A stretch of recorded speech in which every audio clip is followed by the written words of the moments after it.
No, so just give me a... Hurry up. Yeah, just hang on. Give me like a before the credits scene, before the bump. Yeah. I'm just motivated to get this back in the car. Oh wait, motivated.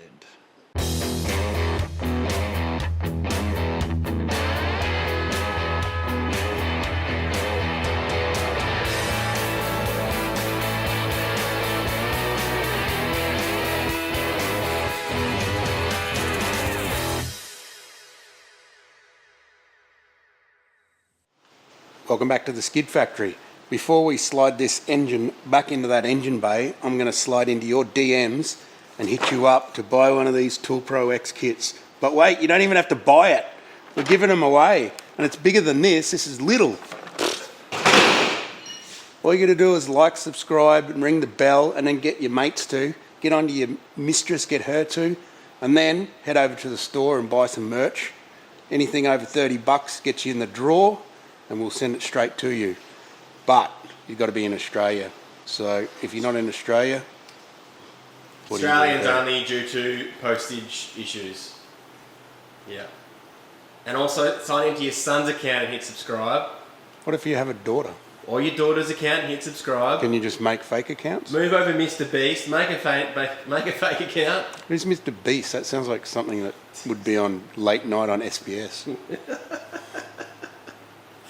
I love it how you just get so enthusiastic like it's an ad break. Alright boys, we've got this tool set. It is. I've been watching 4Drive 24/7. Free tools available. All you gotta do is buy some merch, you go on the draw. $30 or more. Also, obviously sponsored by Tool Pro. This is their new range, so go and have a look in Super Cheap. It's really good stuff, much better than the earlier stuff. This is aimed at more professional, serious guys. The spanners are top quality. Alright, where do we go from here then? Put the engine in. Okay, sweet. Before we sling the engine in, you'll see this is a freshly painted engine bay. Panel beater Mark came in and we got stuck into it. We've basically stripped all the dash and everything out of it. Guards off, the whole works. Patched up a bunch of holes, removed a heap of stuff that was junk, and then give it a coat of paint. This is Gav's choice of paint. It's actually R32 GDR grey or metallic grey or something like that. Everything's been powder coated except for the bits that I forgot to get powder coated, and we painted them with industrial 2-pack. Went up to Gympie to the lads at Cooloola Sandblasting, and they looked after us. I just give them a call, and it turns out they're fans of the show, so we ran them up there and they got it done real quick. So definitely hit those guys up if you need any sandblasting and powder coating work done. Saves so much time though too. Send it away, powder coat. I took a whole wagon load of stuff up there and it was $350. Sandblasted, powder coated, chuck it back in the wagon. Covers up all those ugly welds you did, Alan. They're factory ugly welds. Oh, I thought you were going to blame them. So that's the one I did. Mine are the good ones. We got the steering and the cross member already in. Obviously that steering column goes in from the engine bay, so it had to go in first. You might see if you look hard enough that we've actually added a spherical bearing, like a captured spherical bearing end. I welded a flange onto the end of the steering column tube, and it's got a lock collar on it, so that's all sort of locked together now. Then we've got a Borgeson joint, a 5/16 shaft into the original KE bottom bit. We've made a bunch of clearance grinds and stuff on the engine when it was out. I think last episode we mentioned that we had a list of stuff that needed to be done before everything went back in, so we've been following that list, grinding bits off here for steering clearance and that sort of thing. We've got the flash new covers on. Very nice. Very nice. It's looking good. So I think we're ready to sling it in. Let's hope that everything still fits. Yeah, that's high enough. You don't want flywheel or anything before, do you know? It's nice and balanced at the moment. That does sit pretty well like that, doesn't it? Keep going. Woo woo. Where the bolts at? Just there on the bench. Is that song really about? Yep. Is it really? You're not joking? Alright, I'm on. Why would I joke about something like that?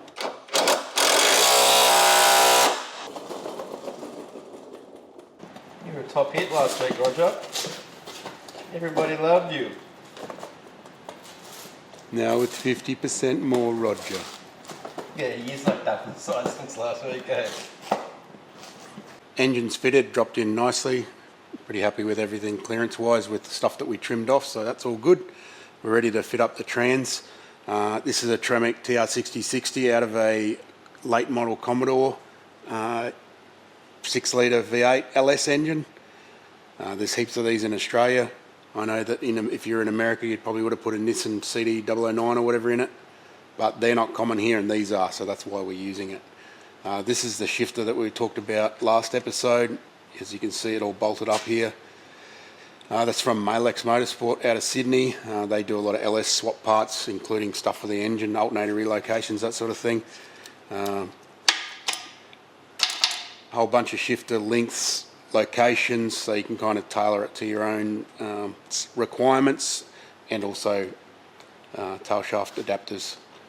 So that's all on there, ready to go. We've still got to trim a little bit of floor out, but that's no worries. Matt's going to plate all that back in later.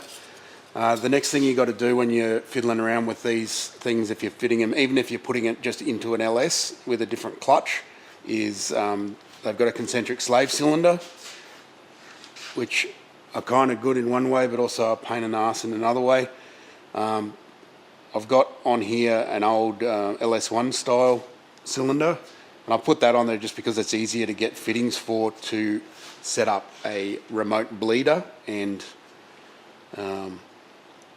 braided line, because the fittings that they put on them are normal, not some random size. When you use these cylinders, and when you put a new clutch in it, even if it is just an LS1, you have to measure things. So this is kind of similar to measuring your torque converter setback. You're measuring from your bell housing face down to the face of your bearing, but you've got to actually compress the bearing, measure that height, measure the compressed height, and take the halfway point. And that's where your bearing needs to sit when your clutch is new. So the clutch has got to obviously push in the clutch to disengage it, but it's also got to allow for the fact that it's going to wear out, and those fingers are going to come back over time when the clutch wears, and it has to go back a little bit as well. So that's why you want to put it in the midpoint. So you measure those bits, get a measurement, then you got to go to the clutch. So you've already installed it. It's a bit low in here. Yeah, what? You're short. Where's the short guy? So you got to measure to the finger face to there, but obviously we can't do that directly, so we go to the clutch there, measure that, then measure this and do some quick math and take the difference off. And that's going to give you the point at which that clutch is going to sit in that bell housing. And then you've got to make that slave cylinder sit at half height at the same point. So that should work if you've got to stock everything. But when you're fiddling around with stuff like this, it doesn't work. So you need to have contingencies in place. There are different heights of these cylinders, not in this style, but in the latest style, which I've got one here somewhere. It's over there. This is the newer style. There's a few different heights of that. That one's taller, so this one actually would be better, so we may end up having to use one of these instead, but that's old second-hand, so don't really want to put that in. So we've got a big difference. We've got a problem. That slave cylinder needs to be about here. So it was about like 40 mil or something, wasn't it? Yeah, it's a long way back down from where it needs to be, and that's just a matter of everything's different. It's not on an LS1, so we need to do something about that. And also I've noticed that the clutch looks like it's sort of clamping down over centre, so I'm just checking with George, our clutch expert, whether that's an issue or not before we go ahead and put it all together. So a few things to check, otherwise you're going to put it together and go, oh, what's that crunching noise, why doesn't it go into gear, why doesn't it drive, all the stuff. Then you blame it on the guy you bought the gearbox from, or the clutch or whatever, and then they all hate you because you didn't use your brain. So these things are good because they don't have rods hanging out the side and things in the way if you've got pipes going through, but they're a pain in the butt when it comes to stuff like this because you have to get it right. I got 99 problems and the eccentric slave cylinder is one of them. It is. I've got more than that. I've got about 199 problems at the moment. But we'll work it out. We'll probably just throw the gearbox in for the moment and until we figure out the clutch stuff. It goes in really easy, so there's no problems with getting it in and out. We just put it in so it's out of the way. It goes in easier than a Commodore gearbox goes in. So, Yeah. and then we're going to sort of work on putting the rest of the stuff together. Should we put in some dank tunes? Dank tunes? Dank ones? Dank? Or just normal ones? Funky? Whatever you want. Bring the funk. I think that's isn't that that might be copyright. You want some funk? Trademarked? Let's go funk. All right.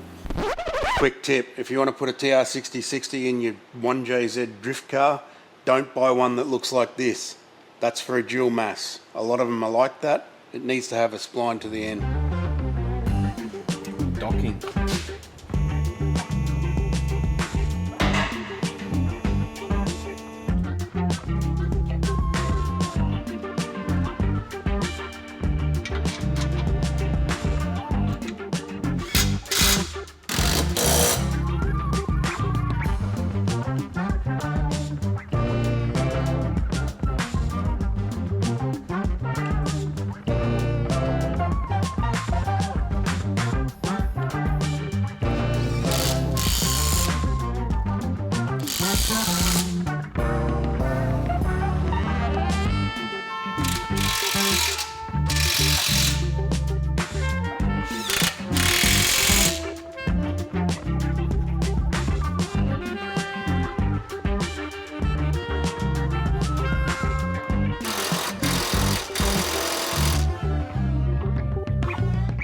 What is he doing? No, not yet. No, Mark's got to do all this work in here. Oh, yeah. He doesn't want that dangly thing in his way.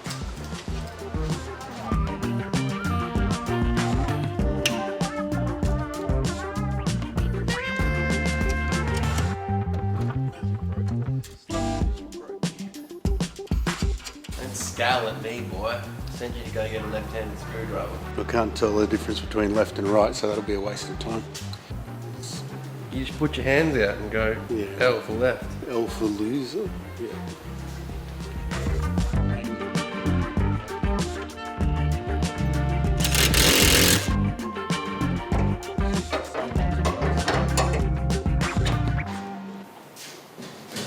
Today's episode of the Skid Factory is proudly brought to you by this 30-year-old engine crane. I don't think it's 30, but it's...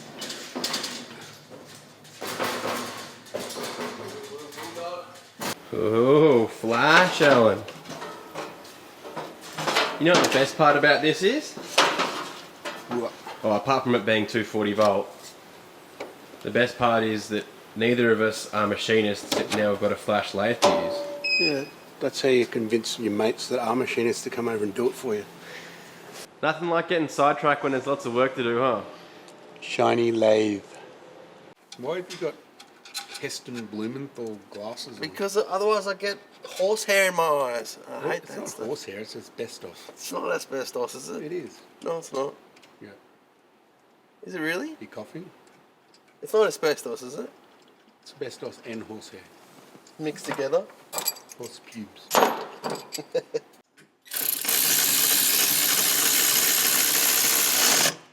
We've got the engine and gearbox in there. And diff.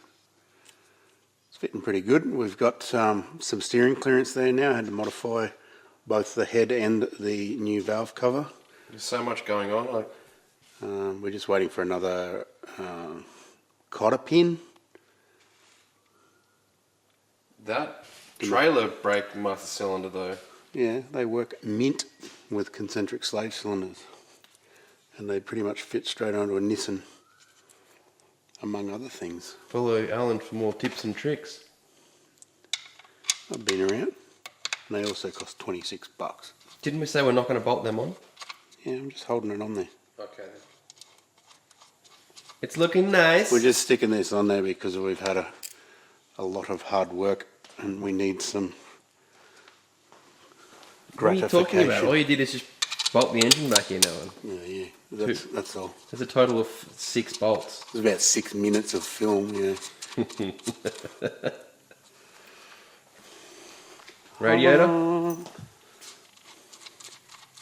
Where'd that radiator go? Yeah.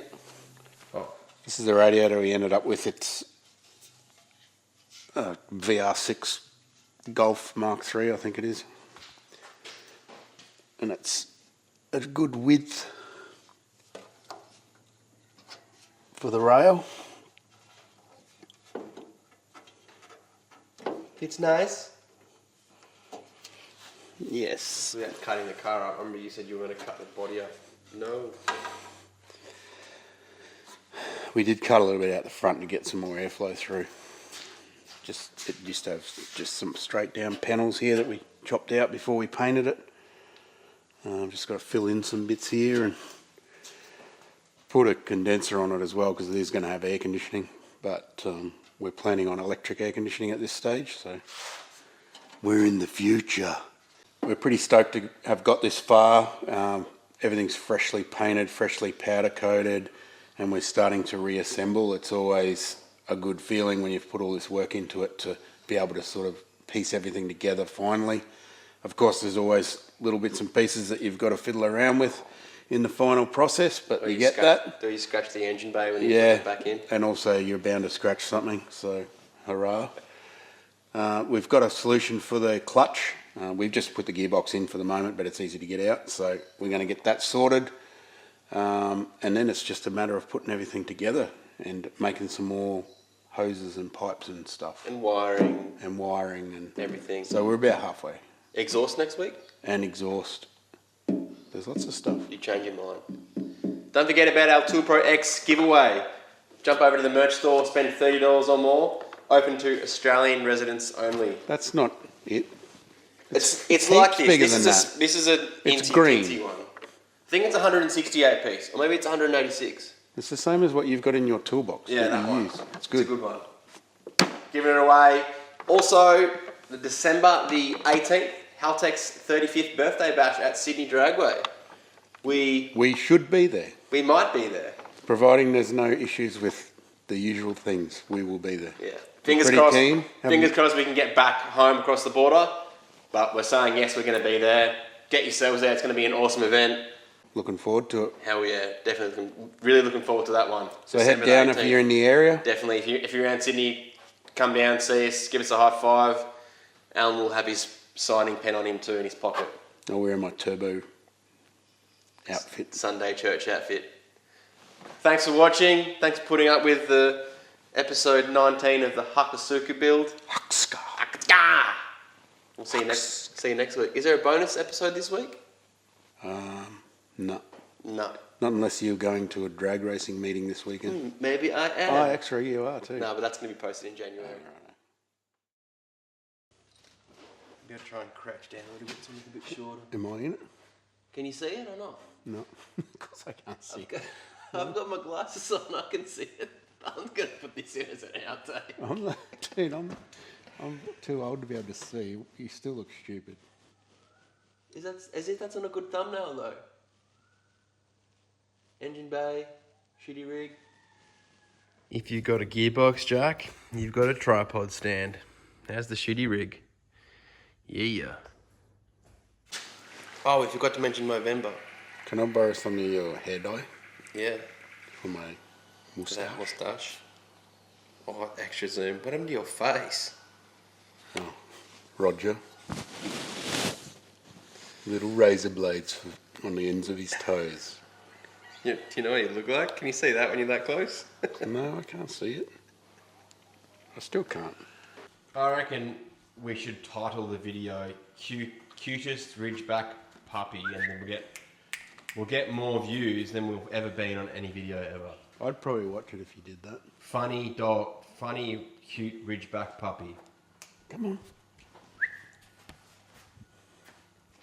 What's this? Don't give him that. We need to use that. Dude. Cute Ridgeback puppy chews up